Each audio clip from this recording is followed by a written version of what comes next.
देख रहे हैं IBN 7 की खास सीरीज बजट वाले बाबू मेरी इनकम बढ़ा दे। अब बजट वाले बाबू भी जानते हैं कि हम सिर्फ अपनी कमाई पर ही नहीं बल्कि अपने खर्चों पर भी टैक्स चुकाते हैं, लेकिन सरकार क्या जाने दर्जनों टैक्स का दर्द। तो बजट वाले बाबू हमारा दर्द भी देख लो।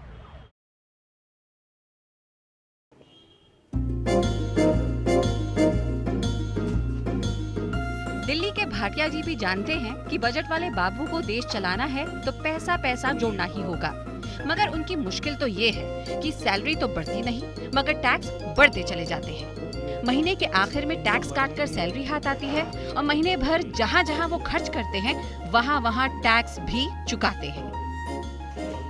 इंक्रीमेंट तो होता नहीं है, उसके बाद जो महीने के एंड में सैलरी मिलती है उस पर टैक्सेस कट जाते हैं, उसके बाद जो रोजमर्रा का सामान है उस पर टैक्स दिए जाते हैं। हम तो टैक्स ही टैक्स भरते जा रहे हैं, क्या करें। भाटिया जी सवेरे अपनी कार से दफ्तर जाते हैं, रास्ते में पेट्रोल भरवाते हैं, दोपहर को लंच करने पास के होटल में जाते हैं, महीने के आखिर में मोबाइल बिल भरते हैं और परिवार के साथ फिल्म भी देखते हैं। इस तरह वो अपनी 60,000 की सैलरी पर महीने में 4,700 रुपए का इनकम टैक्स कटवाते हैं। मोबाइल बिल पर करीब 120 रुपए सर्विस टैक्स और स्वच्छ भारत सेस देते हैं। पेट्रोल पर हर महीने करीब 1200 रुपए का एक्साइज और वैट चुकाते हैं।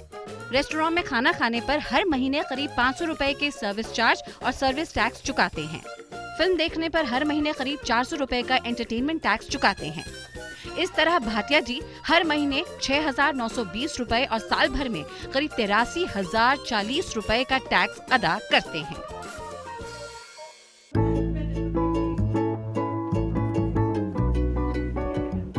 भाटिया जी के घर पर मिसेस भाटिया एक गृहिणी है और 2 बच्चों की माँ है और घर की मैनेजर भी यही हैं।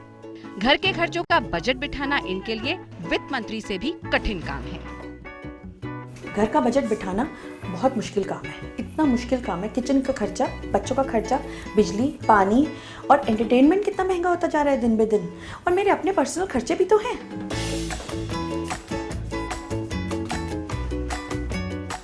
मिसेस भाटिया के बजट पर ध्यान दें तो पता चलेगा कि हम और आप अपने रोजमर्रा के खर्चों पर कितना टैक्स अदा करते हैं।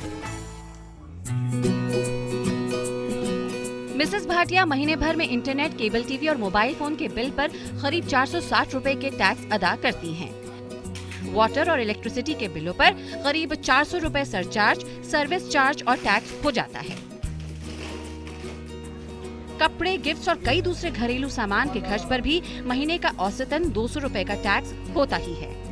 इस तरह मिसेस भाटिया हर महीने करीब 1,840 रुपए और सालाना तकरीबन 22,000 रुपए का टैक्स अपने खर्चों पर अदा करती हैं। साबुन, तेल, स्नैक्स और राशन जैसी दूसरी वस्तुओं की खरीद पर महीने भर में करीब 600 रुपए के टैक्स देती हैं। ब्यूटी पार्लर के खर्च पर भी करीब 180 रुपए का सर्विस टैक्स और सेस भरती हैं। इस तरह साल के 7,20,000 की तनख्वाह वाला भाटिया परिवार करीब 1,05,000 रुपए के डायरेक्ट और इनडायरेक्ट टैक्स चुकाता है।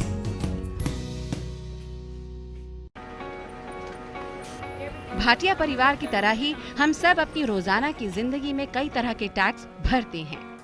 भारत में इनकम टैक्स के करीब 20 अलग अलग तरह के टैक्स हैं जो खर्च, बचत और मुनाफे पर भरना पड़ता है। ऐसे में बजट वाले बाबू कैसे हमारी इनकम बढ़ाएंगे, इसका जवाब तो चाचा चौधरी भी नहीं दे सकते।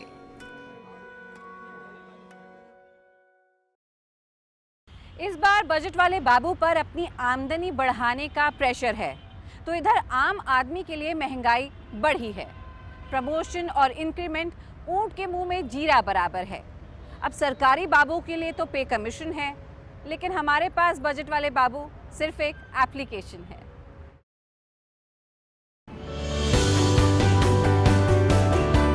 आप नौजवान हैं, आप नौकरी पेशा हैं और आप अच्छा खासा कमा भी लेते हैं, तो आप सरकार के बड़े काम के हैं। वो ऐसे कि 2,50,000 रुपए तक की इनकम तो टैक्स फ्री है, लेकिन 2,50,000 से ऊपर 5 लाख तक की इनकम पर आप 10% टैक्स देंगे। 5 लाख से ऊपर और 10 लाख तक की इनकम पर 20% टैक्स देंगे।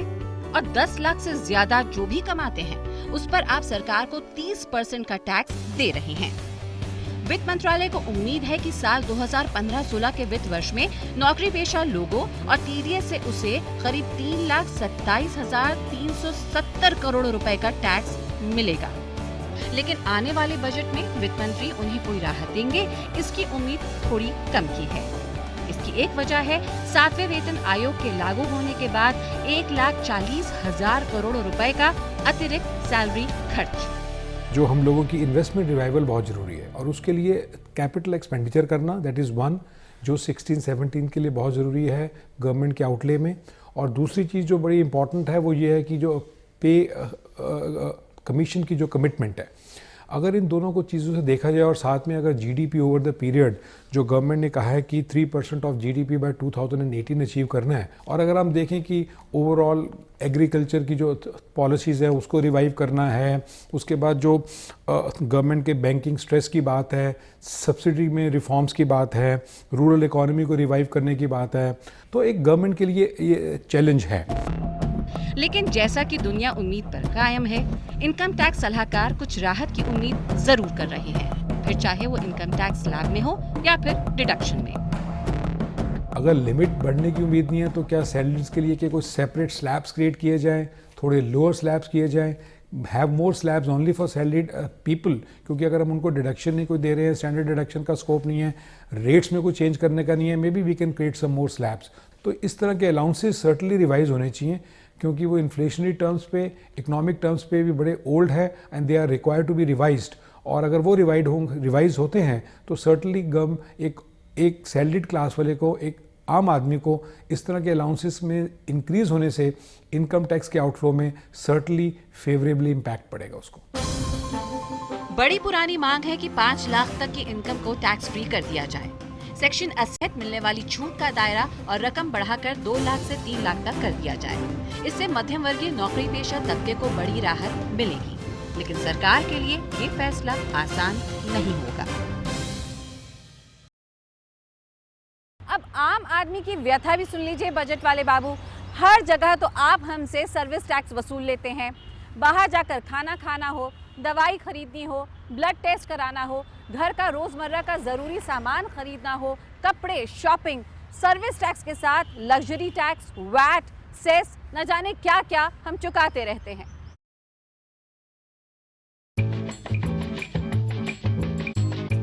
रेस्तरां में खाना खाने से लेकर किसी पैथलैब में ब्लड टेस्ट करवाने तक, शायद ही ऐसी कोई सेवा है जिस पर हम लोग सर्विस टैक्स नहीं दे रहे। सर्विस टैक्स से सरकार की कमाई तो अब एक्साइज और वैट कलेक्शन से भी आगे निकलने लगी है। वजह साफ है, पिछले 10 वर्षों में 117 सेवाओं को सर्विस टैक्स के दायरे में जो लाया गया। सर्विस टैक्स से सरकार की कमाई तो अब एक्साइज और वैट कलेक्शन से भी आगे निकलने को है।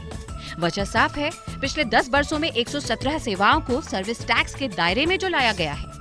जो हॉस्पिटल्स हैं उनको भी पेशेंट के बारे में सोचना चाहिए और उनको रिबेट पे मेडिसिन वगैरह देनी चाहिए और उस पर टैक्स नहीं लगना चाहिए। पैथोलॉजी लैब जो होती है उसमें भी टैक्स नहीं होना चाहिए। हर एक गरीब आदमी भी खून टेस्ट कराने जाता है तो उसको बहुत भारी पड़ जाता है टेस्ट देना। रेस्टोरेंट वगैरह में 4 या 5 टैक्स लगा रखे हैं, जिसमें 2 सर्विस टैक्स हैं, जो कि एक कॉमन मैन को पता नहीं है। एक तो गवर्नमेंट के पास जाता है और एक रेस्टोरेंट वालों के पास जाता है, जिसका किसी को पता नहीं है। पेट्रोल पे एक्साइज ड्यूटी कम हो जाए, सबको बेनिफिट मिलेगा इस चीज़ से। गवर्नमेंट को जीएसटी लागू कर देना चाहिए, जितनी जल्दी हो जाए उतना बेहतर है, हम सब के लिए भी और गवर्नमेंट के लिए भी। हम लोगों का लग्जरी टैक्स जो पहले 10% होता था, अगस्त 2015 में 10% से बढ़ा के 15% कर दिया। उससे भी बहुत बड़ा झटका लगा है।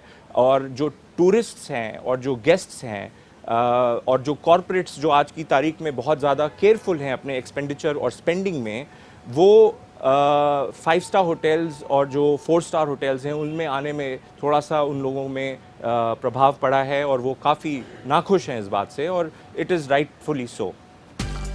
सामान्य तौर पर ब्यूटी पार्लर से लेकर रेल टिकट की ऑनलाइन खरीदी पर स्वच्छ भारत सेस मिलाकर ग्राहक को 14.5% की दर से सर्विस टैक्स चुकाना पड़ रहा है। एक अनुमान के मुताबिक हर महीने एक मिडिल क्लास आदमी करीब 500 रुपए का सर्विस टैक्स तमाम तरह की सेवाओं पर अदा कर रहा है। सरकार सर्विस टैक्स के लगातार बढ़ते कलेक्शन से उत्साहित है। साल 2012-13 में सर्विस टैक्स से सरकार को जहां 1,32,000 करोड़ की आमदनी हुई है, वहीं 2015-16 में सर्विस टैक्स कलेक्शन के 2,15,000 करोड़ से ऊपर पहुंचने की उम्मीद है। मेरे हिसाब से अब कोई एज सच और सर्विस टैक्स को इंक्रीज करने की जब तक जीएसटी नहीं आता, फर्दर बर्डन डायरेक्ट डालने की उसमें कोई इतनी मुझे आवश्यकता नहीं दिखती है।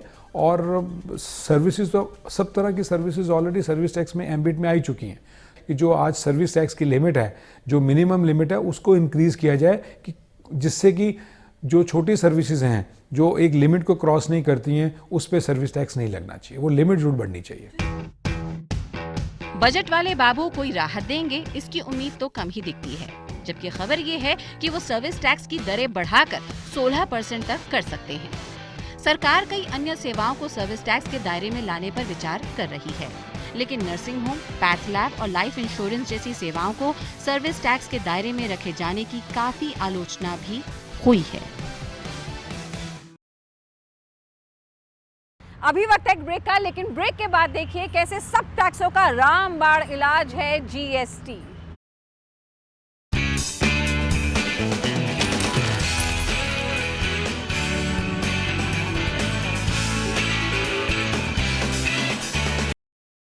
अब बजट वाले बाबू टैक्स में क्या रियायत देंगे ये तो नहीं पता, लेकिन एक बात आजकल जोर शोर से चल रही है और वो ये कि जीएसटी के आने से कंज्यूमर को काफी फायदा होगा। अगर जीएसटी लागू हो गया तो कहा जा रहा है कि देश भर में एक तरीके के दाम लागू हो जाएंगे, लेकिन क्या जीएसटी वाकई में कीमतें कम कर पाएगा?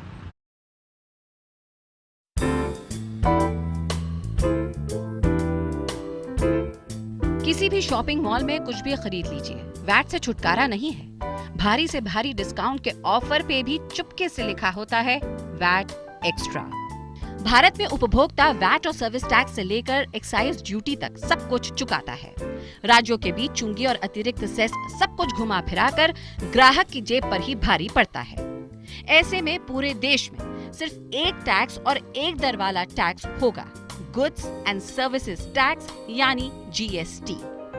पिछले बजट में घोषित जीएसटी अब तक कानून की शक्ल नहीं ले पाया है, लेकिन करीब 18% की दर से अगर ये टैक्स लागू होता है तो एक्साइज, सर्विस टैक्स, मनोरंजन कर, luxury tax, lottery tax, entry tax जैसे तमाम टैक्स खत्म हो जाएंगे।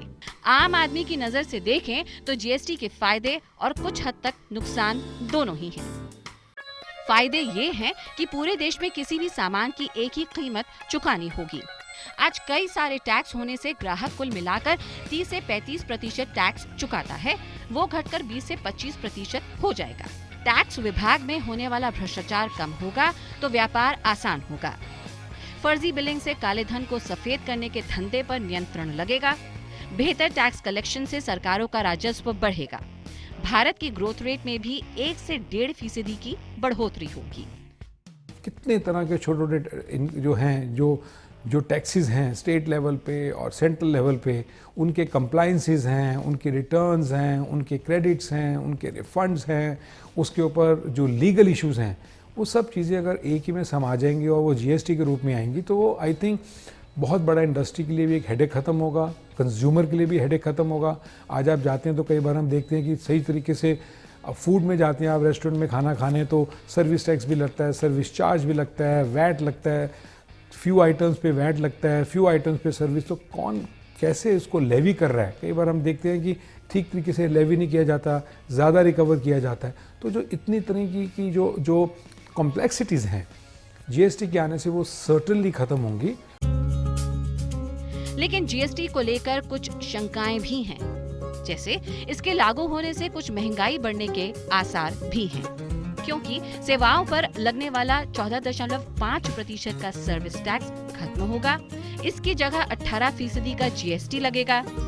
इससे रेस्तरां में खाना, हवाई टिकट, बीमा प्रीमियम आदि महंगा होगा। हालांकि कई वस्तुओं को जीएसटी से बाहर रखने और राज्यों के नुकसान की भरपाई जैसे कई मुद्दों पर के तहत आम राय बनना बाकी है, लेकिन लंबी अवधि में एक टैक्स होने से ग्राहक का फायदा होना तय है।